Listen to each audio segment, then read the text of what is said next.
So already we have done few basic concept of lens in my past video.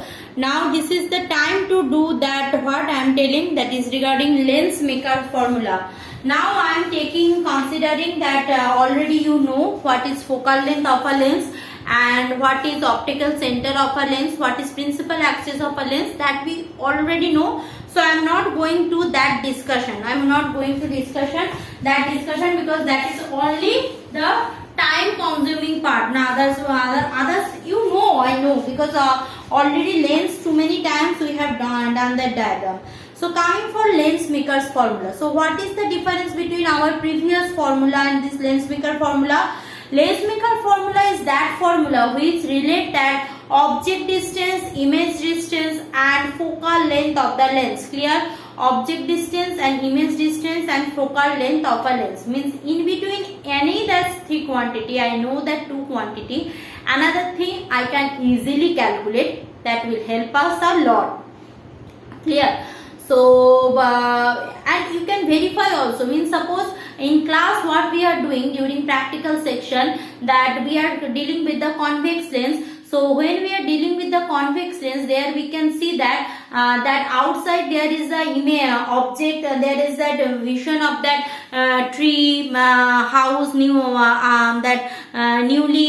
builded flat is there. So all are, I am getting an inverted version. Means that is the object, and in the lab's wall we are getting what? We are getting the inverted version of that object that is actually image. So that is that object distance, this is my image distance. So from there I can calculate focal length. So that is the usefulness of this formula. So lens maker formula basically relates U, V and F. U, V, F, these three quantity lens maker formula basically relates. So we are considering that. So let's do that.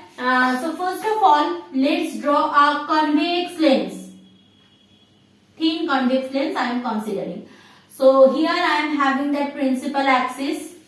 This is my optical center of the lens. Clear? That dotted portion is my optical center of the lens. Obviously, it has a thickness. This is my thickness, T.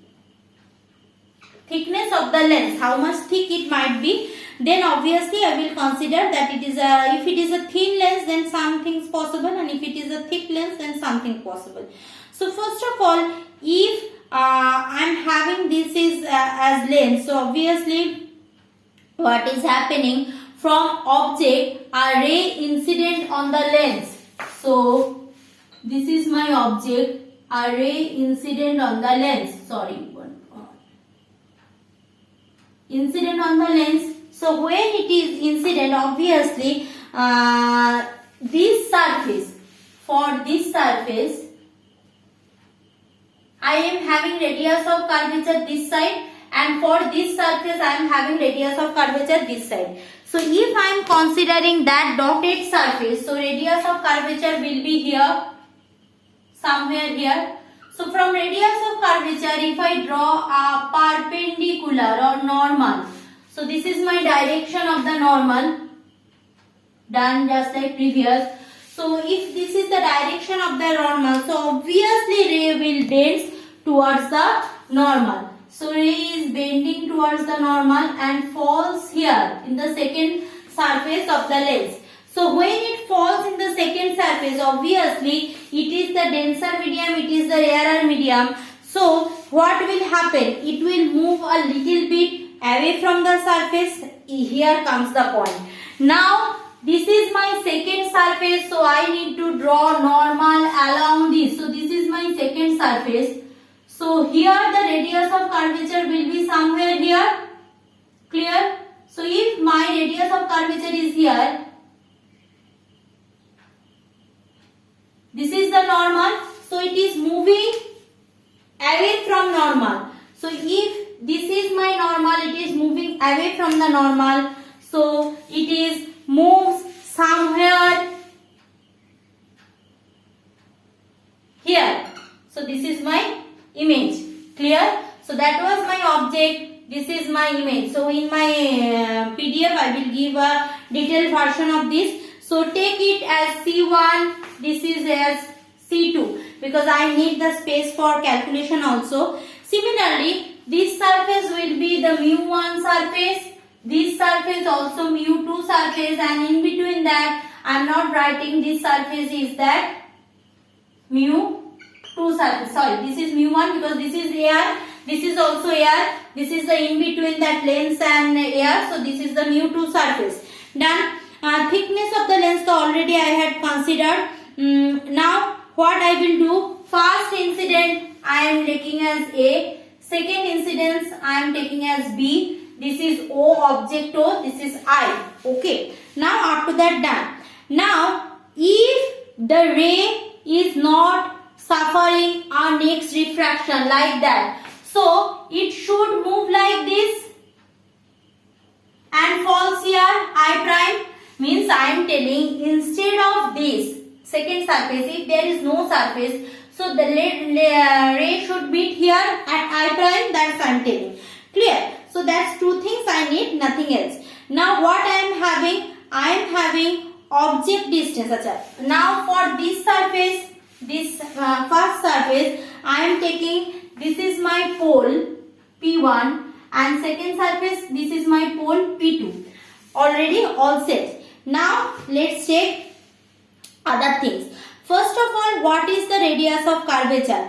That R1 is equal to what? R1 is equal to P1 C1. This is my radius of curvature. R1 is equal to P1 C1. R2 equal to P2 C2. So radius of curvature R1 equal to P1 C1 means for the first surface, and for the second surface R2 equal to P2 C2. Done. So P1 C1 P2 C2. Clear? P1 C1 P2 C2, that's the two radius of curvature. Done. Now if these two are the radius of curvature, thickness of the lens. Thickness of the lens I can take either P2 P1 or P1 P2, anything. So thickness of the lens T equal to P1 P2. Thickness of the lens T equal to P1 P2. Done. Other things are already done. Now coming for that my old equation. First of all, see, I am considering here that that imaginary image distance as I prime. Imaginary image distance as I prime means P1 I prime is equal to, I am taking V prime, means actually if there is no surface, no second B surface, so ray should meet here I prime. So I am taking what? That P1 I prime taking as V prime. Where my actual image forms? That is P1I. This is my actual image distance. P1I, I will take either image distance as P1I or P2I. That is that after that the discussion. Now object is where? That is the imaginary object is where? Object is where is P1O is my object distance. P1O is my object distance. Done. Now remember my equation for convex surface. Forget about this. If I am forgetting about this, so this is my convex surface, means the equation just in the video we have done, that is applicable here, means mu2 by, here it will be V prime, minus mu1 by u, that is equal to what? Mu2 minus mu1 by r1. Clear? The equation for convex surface I can write it. Clear? Now if I am considering this surface, this one, this is seems to be what? A concave surface. This B seems to be concave surface with respect to this.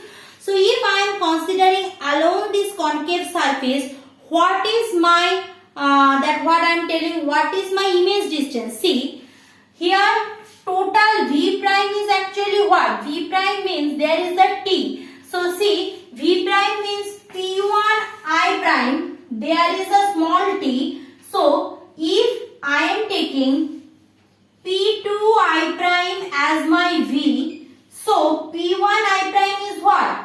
Because P1 I prime is V prime, where we are having this T. So P2 I prime plus P1, P2 should be equal to P1 I prime. I repeat, this distance, sorry, this is not I prime, sorry, P2I. This is not I. Sorry. This is P2I equal to V. So P2I means this distance, this is V, plus T is equal to what? My whole distance. Wait. Sorry. This is what I am drawing, that will be better. This is one, this one is whole distance is my V prime. Done. This distance is my V. So V equal to what? V equal to V prime minus T. If this whole distance minus T I am doing, I can take V. Yes, that I want to take. So P2I is equal to V, no problem. So that is equal to actually what? V prime minus T. This whole minus T means this small distance. Okay. So if I am considering that concave surface means B surface I am considering. So if I am considering that concave surface, this one is my concave surface. So if this is the concave surface, so for case of concave surface, what is happening? Let's see in my next video.